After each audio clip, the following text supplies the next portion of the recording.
Alright. Hello, YouTube. I know my subscribers have been waiting very long time. I bet half y'all thought I fell into another dark hole again. Doubt it. But I know y'all been waiting for that hero deck that never came out. So, I'm gonna guess something. I'm gonna start on this Constellar deck, though. It's gotten me into top 4 so many times this in my locals, and it's ridiculous how many people actually play meta. It's so ridiculous. I've gone against Five Fists a gajillion times. Mermails. I've gone against everything. Literally. There's nothing I haven't seen yet. And if I haven't seen it, it's probably going to be new. So let's get started on the monsters, people. Thunder King. I know what you're thinking. Why Thunder King? Doesn't it slow down the deck? Doesn't it stop you with your Sombre? Yes, it does. But if you're running just one, how many times are you going to get that throughout your whole deck? Exactly. And when you do, if you get it first turn, and it's also a light, it's a thunder, and it's really, you'd rather have this than Mistake, because Mistake will actually hold up your field. Thunder King, you can always just like send him off when you're going to special summon. Not a bad idea. Honest. How many of y'all were not expecting that? Exactly. Staple, there's no question of it. One bear. It's really optional whether you want to run 2 or 3, whether you want to run a 10-2 or a 10-key. But I think 1 is very consistent, providing how this card is very populative. And I've seen Kaiser Coliseum a lot, and this card is just like, oh, you got be a shame if that Kaiser Coliseum just got destroyed.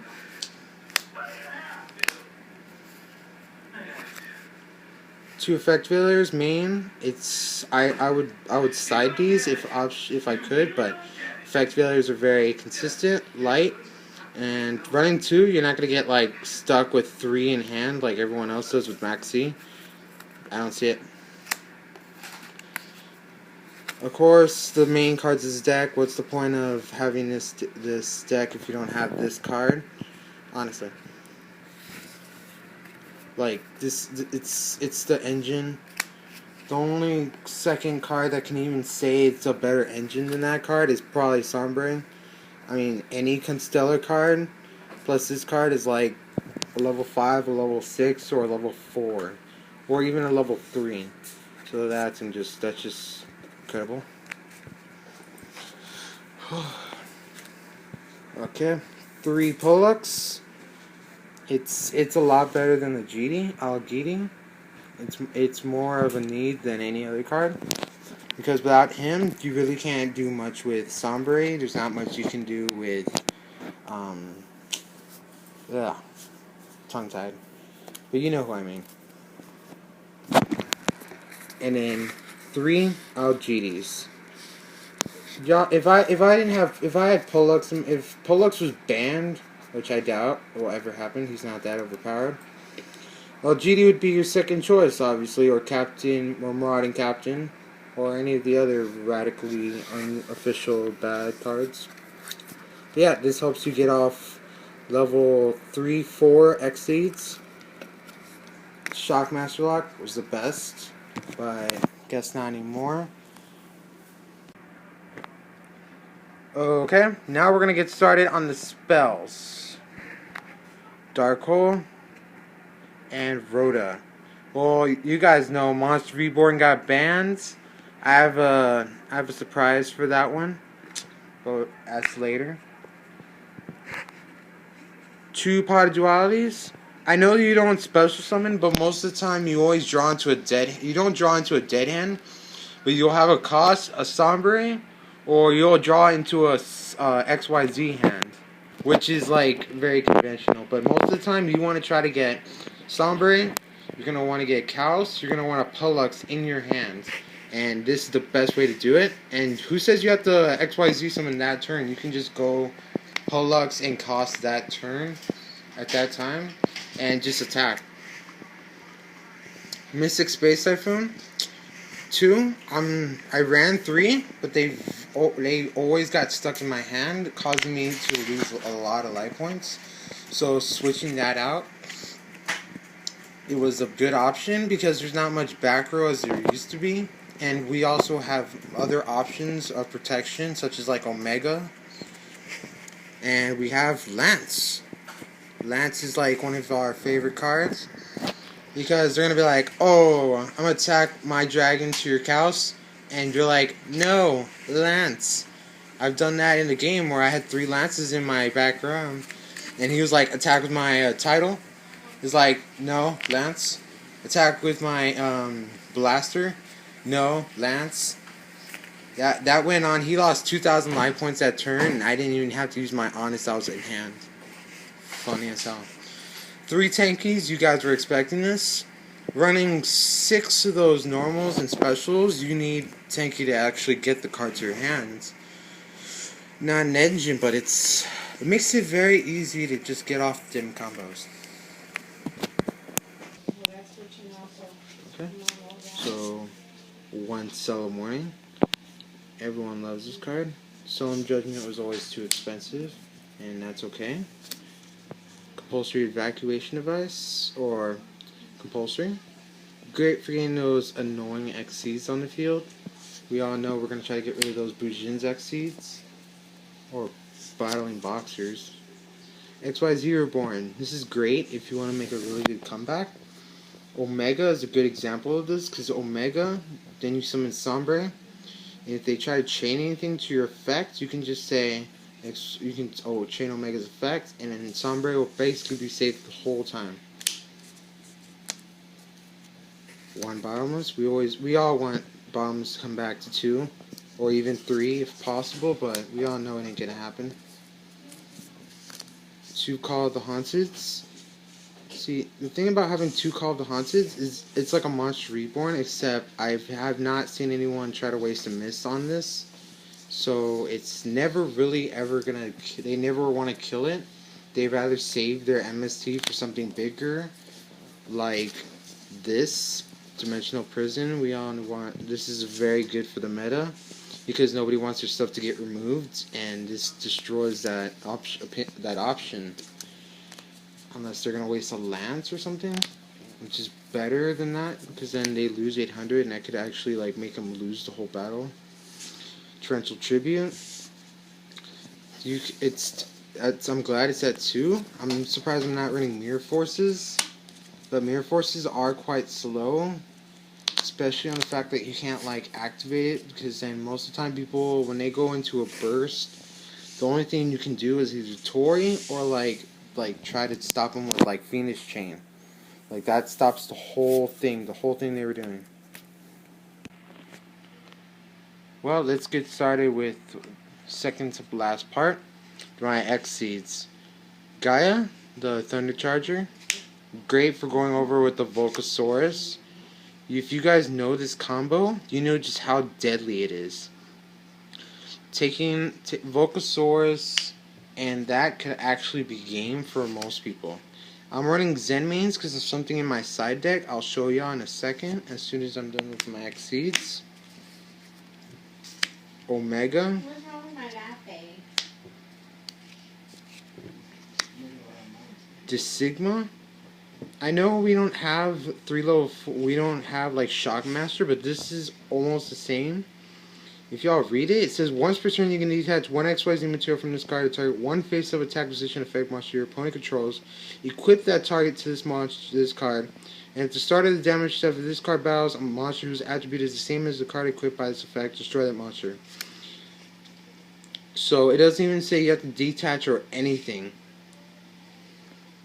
Or you have to detach, but you can get up to 3 monsters connected to it, and you can take their biggest monsters and make them your, well, BICCH.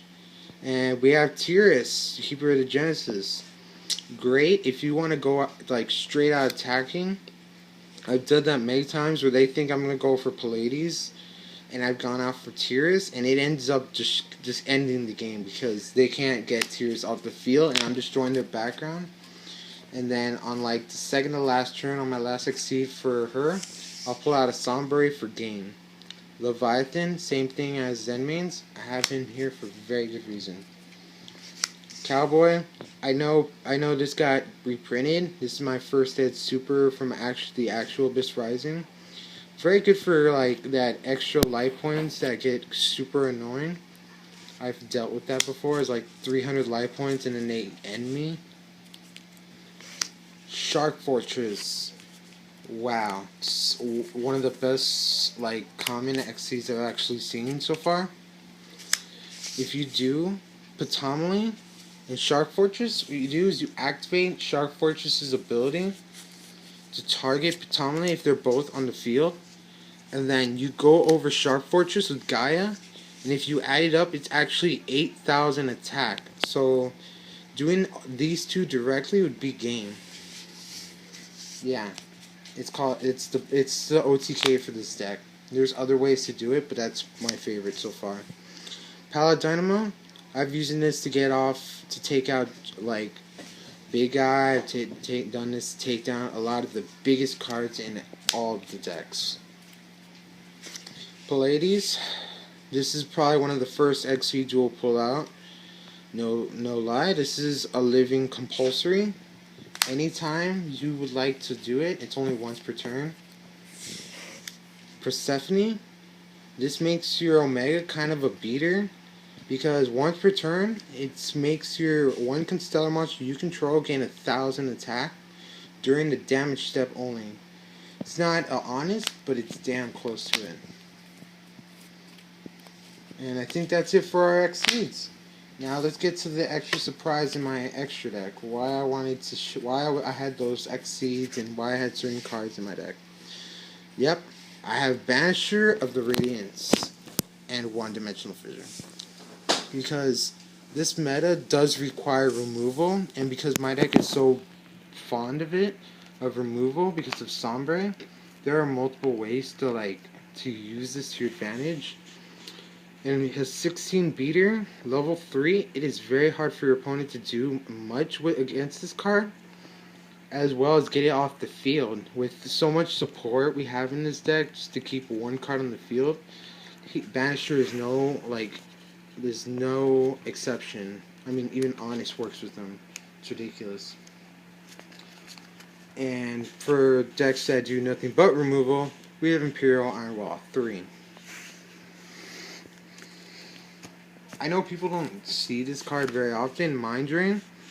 I used to use this against like Samurais because Samurais were screwed, but I think we should I'm gonna change that out for this card called Light of Redemption. You pay 800 life points. You bring back a removed light monster back to your hand, which could be Sombre, Cows, Pollux, you name it. Goes in match. I only run 2. I used to run 3. Goes in match is good because your deck is out straight light. And for some decks that have multiple attributes or depend on those, this card is kind of like destroys them. Elemental E-Dragons used to be the one deck that would be like hurt by this, but now I'm starting to see it's more of like all the meta decks in general. Curse of Darkness, Prophecy, you know why. I mean, you take 1,000 for each spell card activated. I know I have a lot of spell cards, but my deck isn't dependent on it. You will most likely use your monster effects, so a skill drain would hurt us the most. And random DNA surgery. I thought when I was like a little bit bad at Yu-Gi-Oh! That activating DNA surgery and having 3 tankies on the field was like ridiculously overpowered. Because every single monster, doesn't even matter what attribute it was, would gain 300 attack. And so that made like Omega 27, it made Pollux a 2,000 beater, it made Sombre in 1950. And that's it for my deck profile. Just like and subscribe if you like this video. Comment any changes you would like to see in the deck, or comment on things you think I should add or take out. And I'll post as many more videos as I can. Thank you and goodbye.